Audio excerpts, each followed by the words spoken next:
Assalamu alaikum dear students. Welcome to Bahria Model School PNAD Maripur Secondary Wing. I am your science teacher Ms. Shazia Amin going to conduct your 8th lecture.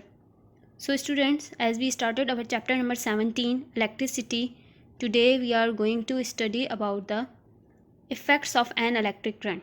So basically there are three effects of electric current: heating effect, chemical effect and magnetic effect.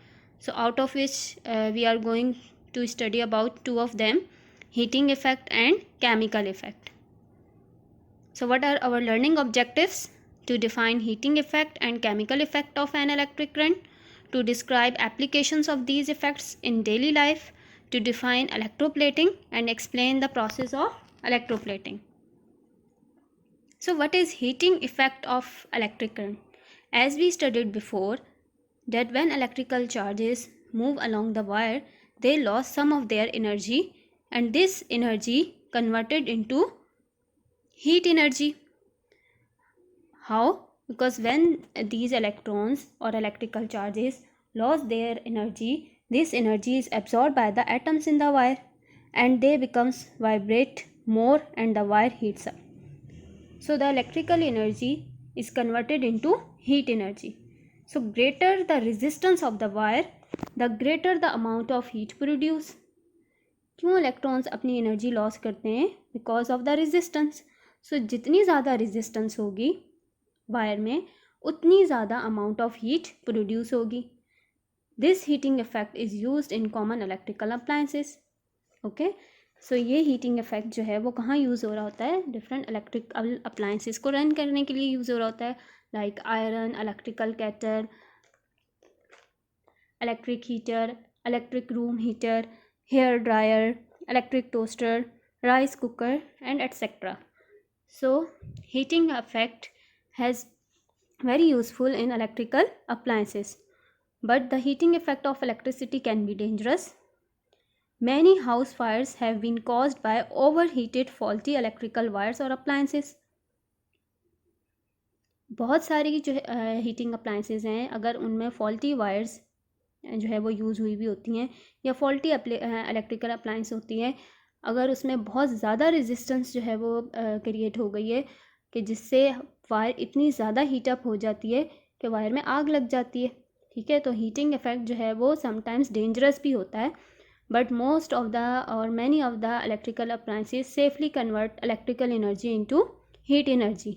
Okay, हम अपने घरों में बहुत सारी daily life में electrical appliances use करते हैं जो easily heat energy, electrical energy को कन्वर्ट करती हैं हीट एनर्जी में. ठीक है, but sometimes due to faulty electrical wires इतनी ज़्यादा हीटअप हो जाती हैं कि उनमें आग लग जाती है. ठीक है, सो जो इलेक्ट्रिकल अप्लायंसेस होती हैं उनमें दो तरह की वायर्स होती हैं. ठीक है, for example in electrical kettle uses both copper and nichrome wires. ठीक है, एक एक्सटर्नल वायर होती है और एक इंटरनल वायर होती है. इंटरनल वायर जो होती है, जो एक्चुअली वार्म अप हो रही होती है और हीट प्रोड्यूस कर रही होती है, that is called as heating element. ठीक है, वो इंटरनल वायर क्या कहलाती है? हीटिंग एलिमेंट कहलाती है. So external wire is made up of copper. External wire के लिए कौन सा मेटल यूज़ करते हैं? कॉपर यूज़ किया जाता है. कॉपर की वायर यूज़ की जाती है because it has a low resistance, क्योंकि कॉपर की जो रेजिस्टेंस होती है वो कम होती है, क्योंकि एक्सटर्नल वायर में हमें ज़्यादा रेजिस्टेंस नहीं चाहिए. ठीक है, जितनी ज़्यादा रेजिस्टेंस होगी उतनी ज़्यादा हीट प्रोड्यूस होगी, तो इस वायर में आग लग जाएगी. इसलिए जो एक्सटर्नल वायर है it should be of low resisting material. So copper wire is use because it have low resistance and produce less heat. जबकि इंटरनल हीटिंग एलिमेंट है वो किससे मिलके बना हुआ होता है? कौन सी वायर यूज़ होती है? निक्रोम वायर यूज़ होती है because it have a high resistance, so it produces a lot of heat. Similarly a tungsten filament bulb is made up of tungsten. ठीक है, इसमें फिलामेंट यूज़ हुआ हुआ है टंगस्टन का. Tungsten is also a metal which have high resistance. Okay, इसका symbol होता है कैपिटल W. सो इसमें भी टंगस्टन की कॉइल्ड फिलामेंट यूज़ हुई भी होती है जिसकी रेजिस्टेंस बहुत ज़्यादा होती है. ठीक है, when electricity pass through this filament it becomes hot and started to glow. इतना ज़्यादा हॉट हो जाता है कि ग्लो करने लग जाता है बल्ब, ठीक है। But the tungsten can not be melted because it have a high melting point. So what are the chemical effects of electric current? As we studied that electrical energy is converted into heat energy, that is the heating effect of an electricity. So when electric current passes through a conducting solution, it causes chemical reactions. This is called chemical effect of electric current. जब electric current किसी conducting solution में से पास होता है, ठीक है, तो chemical reactions होता है, यानी इलेक्ट्रिकल एनर्जी किस में कन्वर्ट होती है, केमिकल एनर्जी में कन्वर्ट होती है. That is called chemical effect of electric current. इस केमिकल इफेक्ट की वजह से हमें क्या क्या चेंजिंग नज़र आती हैं? Formation of gas bubbles at the electrodes, deposit of metal on the electrodes and change in the colour of the solution. जिस सोल्यूशन में से इलेक्ट्रिसिटी पास हो रही होती है और इलेक्ट्रिकल एनर्जी कन्वर्ट हो रही होती है केमिकल एनर्जी में, और उस केमिकल रिएक्शन के नतीजे में हमें बहुत सारी चेंजिंग नज़र आती हैं. सो सोल्यूशन का कलर भी चेंज हो जाता है. सो ये केमिकल इफेक्ट जो होता है इलेक्ट्रिक करंट का, it is used in the process of electrolysis. Okay, electrolysis is one of the process in which electrical energy is converted into chemical energy. So electrolysis, electro mean light and lysis mean to break. यानी ऐसा process in which the chemical decomposition of an electrolyte take place by passing of an electric current. ठीक है, electrolysis जो है वो एक chemical decomposition है. lysis mean decompose होना, break होना. अब ऐसी decomposition जो किसकी वजह से हो रही है? इलेक्ट्रिसिटी पास करने की वजह से हो रही है. ठीक है, यानी केमिकल को डिकम्पोज किया जा रहा है by passing an electric current through the electrolyte. Now what is an electrolyte? An electrolyte is a substance which dissociate into its ions on passing of an electric current. Electrolyte वो chemical substance है जिसमें से जब हम electricity pass करते हैं तो वो अपने आयंस में ब्रेक हो जाता है, जिसकी वजह से इलेक्ट्रिकल एनर्जी कन्वर्ट होती है केमिकल एनर्जी में. So these ions move towards their opposite charges और opposite terminals of the battery and causing the flow of current. So what are the uses of electrolysis? We use the process of electrolysis to break the water into its constituent elements. We know that water is made up of hydrogen gas and oxygen gas, but pure water cannot conduct electricity. So to make it good electrolyte, we add some drop of acid in the water. So then it becomes a good electrolyte. Her solution में से electricity pass नहीं होती, ठीक है. Acids, bases and salts are the good electrolytes. They can pass the electricity. Organic solvents can not be a good electrolyte. For example sugar के solution में से हम इलेक्ट्रिसिटी पास करेंगे तो उसमें से इलेक्ट्रिसिटी पास नहीं होती, ठीक है. लेकिन सॉल्ट का सोल्यूशन, NaCl के सोल्यूशन में से इजीली इलेक्ट्रिसिटी कंडक्ट हो जाती है. तो salt, acids and bases are good electrolytes. So when electricity is pass through the water, it breaks into ions, H positive ions and O negative ions.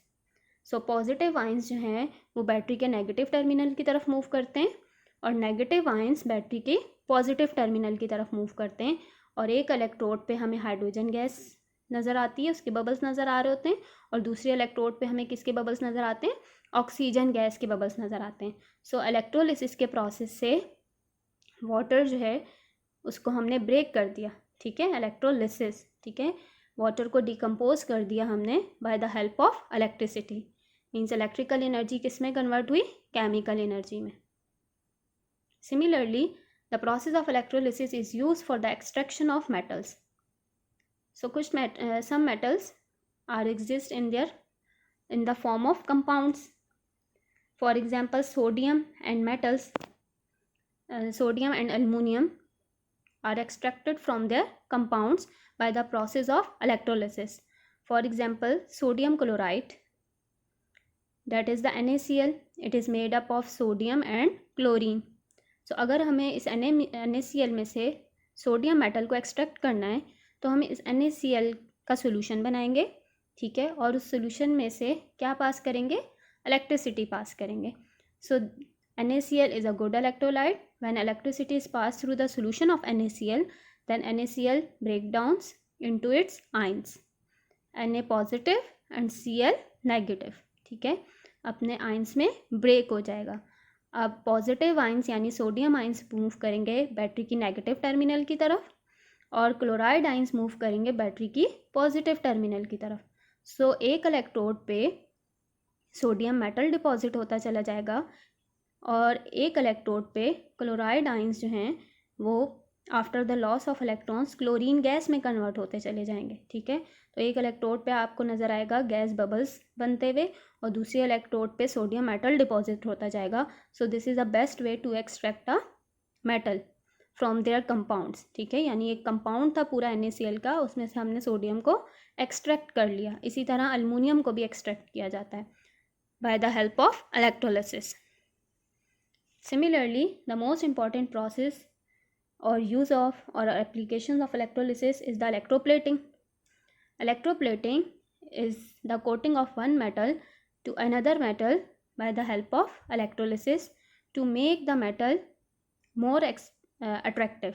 ठीक है, एक मेटल को, एक एक्सपेंसिव मेटल को दूसरे एक जो है वो चीपर मेटल पे कोट करवाया जाता है, ताकि उसको उसकी जो अपीयरेंस है उसको भी बहुत ज़्यादा अट्रैक्टिव बना दिया जाए. जैसे हम गोल्ड प्लेटेड ज्वेलरी यूज़ करते हैं, सिल्वर प्लेटेड ज्वेलरी यूज़ करते हैं, कि वो प्योर गोल्ड नहीं होता, बल्कि एक चीपर मेटल पर सोने का या चांदी का पानी चढ़ा देते हैं. ठीक है, सो इलेक्ट्रोप्लेटिंग क्या है, coating of one metal into another metal. तो यहाँ जो हम स्टडी करने जा रहे हैं, यहाँ पे जो आपको एग्जांपल दी हुई है, that is the example of copper plating. ठीक है, सो जिसकी प्लेटिंग करवानी होती है उसको बैटरी के पॉजिटिव टर्मिनल से अटैच करते हैं. जैसे यहाँ पे हमने कॉपर का कॉइन लिया है, उसको हमने बैटरी के पॉजिटिव टर्मिनल से अटैच किया. अब इस कॉपर की प्लेटिंग किस पे करवाने जा रहे हैं, आयरन पे. ठीक है, आयरन नेल पर. सो इस आयरन को किससे कनेक्ट किया है, बैटरी के नेगेटिव टर्मिनल से. ठीक है, सो व्हेन द और इन दोनों को एक इलेक्ट्रोलाइटिक सोल्यूशन में इमर्स्ड कर दिया. अब ये इलेक्ट्रोलाइटिक सोल्यूशन उसी मेटल का सोल्यूशन होना चाहिए जिसकी हम इलेक्ट्रोप्लेटिंग करवा रहे हैं. फॉर एग्जांपल यहाँ पे कॉपर की प्लेटिंग हो रही है, तो इलेक्ट्रोलाइटिक सोल्यूशन भी किसका होगा, कॉपर का सोल्यूशन होगा. तो यहाँ पे हमने कॉपर सल्फेट का सोल्यूशन लिया है. अगर हम गोल्ड की प्लेटिंग करवाएंगे तो हम गोल्ड का सोल्यूशन लेंगे. इसी तरह सिल्वर की प्लेटिंग करवाएंगे तो सिल्वर का इलेक्ट्रोलाइट लेंगे. जिसकी प्लेटिंग करवाते हैं उसी का इलेक्ट्रोलाइट यूज़ करते हैं. ठीक है, सो when electricity is pass through the copper sulphate solution, it dissociate into its ion Cu+2 ions and sulphate negative ions. इसी तरह ये कॉपर कोइन जो है ऑन पासिंग ऑफ इलेक्ट्रिसिटी ये डिकम्पोज होगा, और इस Cu+2 आइंस जो हैं, यानी जो कॉपर के आइंस हैं, वो फ्लो करेंगे पॉजिटिव टर्मिनल से नेगेटिव टर्मिनल की तरफ. यानी यहाँ जो करंट फ्लो हो रहा है वो फ्लो ऑफ पॉजिटिव चार्जेस की वजह से हो रहा है. ठीक है, जो हमने स्टार्ट में 3 एग्जाम्पल्स पढ़ी थी. ठीक है, that electricity is the flow of electrical charges either positive और नेगेटिव चार्जेस. सो इलेक्ट्रोप्लेटिंग में जो फ्लो ऑफ इलेक्ट्रॉन्स हो रहा है that is due to the flow of positive charges. So copper के आइंस जो कि पॉजिटिव टर्मिनल से अटैच है वो मूव करेंगे नेगेटिव टर्मिनल की तरफ, और नेगेटिव टर्मिनल पर क्या अटैच है, iron nail. So with the passage of time this copper metal deposited on the iron nail. अगर इस कॉपर कोइन में कुछ इम्प्योरिटीज़ मौजूद हैं, ठीक है, या डस्ट पार्टिकल मौजूद हैं, वो सारी इस इलेक्ट्रोलाइटिक जो सोल्यूशन है उसमें बॉटम पे जाके सेटल डाउन हो जाएंगी, और प्योर कॉपर मेटल इस आयरन नेल पे डिपॉजिट होगा. सो इलेक्ट्रोलिसिस का प्रोसेस जो है वो मेटल्स को प्योरीफाई करने के लिए भी यूज़ होता है. Okay, the process of electrolysis is use for the purification of metals also.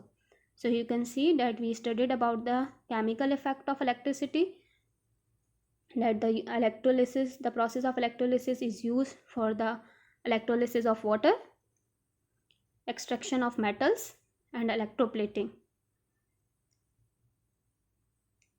So home task क्या है आपका, कि आपने लेक्चर को रिवाइज करना है और उस क्वेश्चन 8, 9 और 10 बुकलेट में से याद करने. सिमिलरली आपने बुक पर ही सॉल्व करना है question number 9.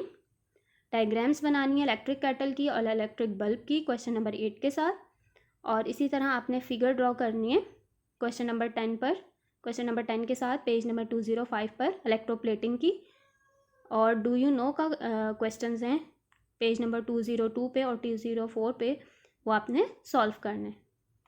Thank you so much students, the lecture will be continue.